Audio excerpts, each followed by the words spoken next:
نحمده ونصلي على رسوله الكريم أما بعد. عن أبي هريرة رضي الله تعالى عنه قال قال رسول الله صلى الله عليه وسلم الإيمان بضع وسبعون شعبة فأفضلها قول لا إله إلا الله وأدناها إماطة الأذى عن الطريق والحياء شعبة من الإيمان متفق علیہ او کما قال علیہ الصلوۃ والسلام.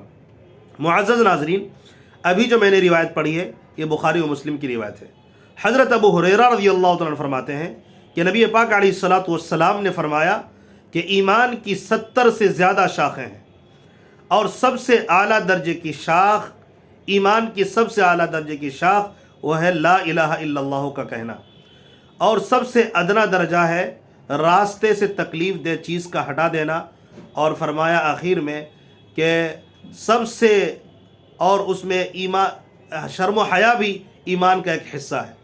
تو اس روایت میں نبی پاک علیہ الصلوۃ والسلام نے ایمان کے شعبوں کی بات بیان فرمائی ہے کہ ایمان کے بہت سارے شاخ ہیں. یہاں 70 سے مراد صرف 70 نہیں ہے، جیسا کہ بڑے بڑے محدثین نے اس کو بیان کیا.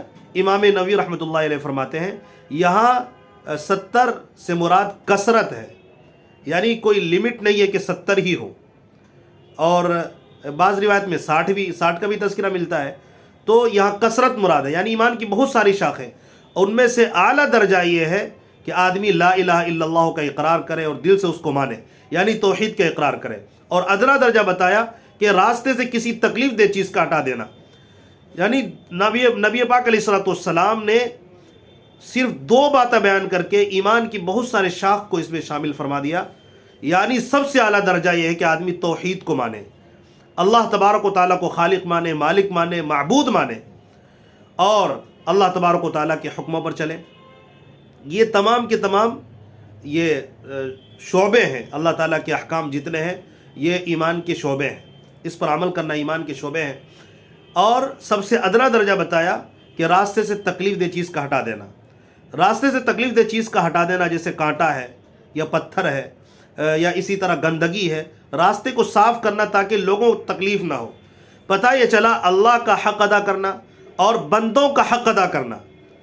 تو یہ تمام اعمال خیر جو اللہ کے حق سے متعلق ہو، بندوں کے حق سے متعلق ہو، یہ تمام کے تمام اعمال خیر، اخلاق حسنہ، یہ ایمان کے شعبے ہیں، ایمان کے درجات ہیں.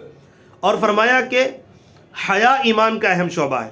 حیا کی طرف خاص طور پر نبی پاک علیہ الصلوۃ والسلام نے توجہ مرکوز فرمائی کہ جس بندے میں شرم و حیا ہوتی ہے وہ اللہ کے حکموں کو کبھی نہیں توڑتا، بلکہ اللہ کے حکموں کی قدر کرتا ہے، پیارے آقا صلی اللہ علیہ وسلم کی سنت کی قدر کرتا ہے، اس پر چلتا ہے.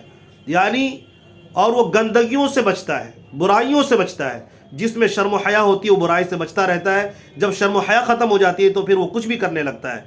اس لیے ہمیں ان تمام باتوں کو سمجھنا چاہیے کہ ایمان کا اعلیٰ حصہ کیا ہے، ادنا حصہ کیا ہے، اور اللہ کے حق کو ادا کرنا ہے، بندوں کے حق کو ادا کرنا ہے، اعمال خیر کی کوشش کرنا ہے، تمام برے افعال سے بچنا ہے. اللہ تعالی ہمیں عمل کی توفیق عطا فرمائے.